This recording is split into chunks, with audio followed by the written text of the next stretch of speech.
चीनचा सल्ला, इराणचा इस्रायलवर हल्ला.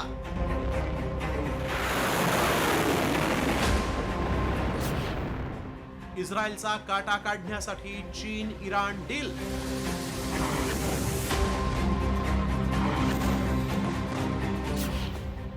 इस्रायलला नेस्तनाबूत करण्यासाठी 260 मिसाईल.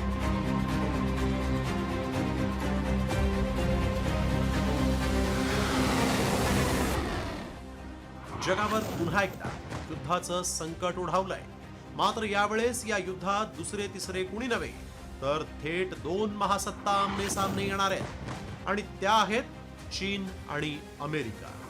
आपल्या राष्ट्राध्यक्षाची हत्या आणि गेल्या वर्षी केलेल्या हल्ल्याचा बदला घेण्यासाठी इराणनं इस्रायल विरोधात युद्धाची जोरदार तयारी सुरू केली आहे आणि यासाठी चीन पुढे सरसावलंय. इराणचा शस्त्रसाठा वाढवण्यासाठी चीननं इराणला तब्बल 1000 टन सोडियम परक्लोरेट नावाचं घातक रसायन पाठवलं.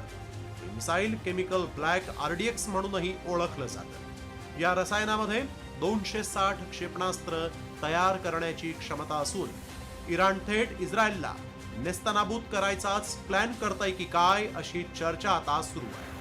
हे रसायन किती घातक आहे तेही पाहू. सोडियम परक्लोरेट या रसायनाचा क्षेपणास्त्राच्या इंधनासाठी वापर होतो. 1000 टन सोडियम परक्लोरेट पासून सुमारे 960 टन अमोनियम परक्लोरेट तयार होऊ शकतं. यातून इराण लांब पल्ल्याची तब्बल 260 क्षेपणास्त्र तयार करू शकणार आहे आणि ही सर्व स्फोटक रसायनं इराणच्या इस्लामिक रिव्हॉल्युशनरी गार्ड कॉप्स इथं दाखल झाल्याची माहिती सूत्रांनी दिली आणि त्यामुळेच इस्रायल अमेरिकेची चिंता वाढली. मात्र इराण ही तयारी का करत आहे आणि मध्य पूर्वेत युद्ध सदृश्य परिस्थिती का निर्माण झाली आहे त्याचं मूळ कारणही पाहूया.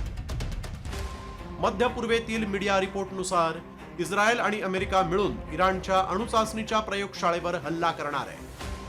अमेरिकेचे राष्ट्राध्यक्ष डोनाल्ड ट्रम्प यांनी हे वृत्त फेटाळून लावलं तर अयातुल्लाह अल खोमनी यांनी डोनाल्ड ट्रम्प यांच्यावर विश्वास नसल्याचं म्हटलंय. इराणला मदत करून मध्य पूर्वेत अमेरिकेचं महत्व कमी करण्याचा प्रयत्न चीनचा आहे. तर 26 ऑक्टोबर 2024 ला इस्रायलच्या हल्ल्यात इराणचं मोठं नुकसान झालंय. त्यामुळे इराणनं सतर्कता बाळगून डोळे वटारून पाहणाऱ्या अमेरिकेला देखील उत्तर देण्याची तयारी सुरू केली. मात्र इराण इस्रायलच्या निमित्तानं अमेरिका आणि चीननंही या युद्धात उडी घेतली तर सारं जग होरपळलं जाऊ शकतं आणि त्याचा फटका भारतालाही बसू शकतो. कारण इराण हा भारताला कच्चं तेल पुरवतो. अशातच इस्रायल सोबत युद्ध पेटल्यास कच्च्या तेलाच्या पुरवठ्यावर थेट परिणाम होऊ शकतो आणि त्याचा थेट फटका भारताला बसल्याशिवाय राहणार नाही. त्यामुळे निखाऱ्यांवर असलेल्या मध्य पूर्वेतल्या परिस्थितीकडे साऱ्या जगाचं लक्ष लागलंय. ब्युरो रिपोर्ट, साम TV मराठी.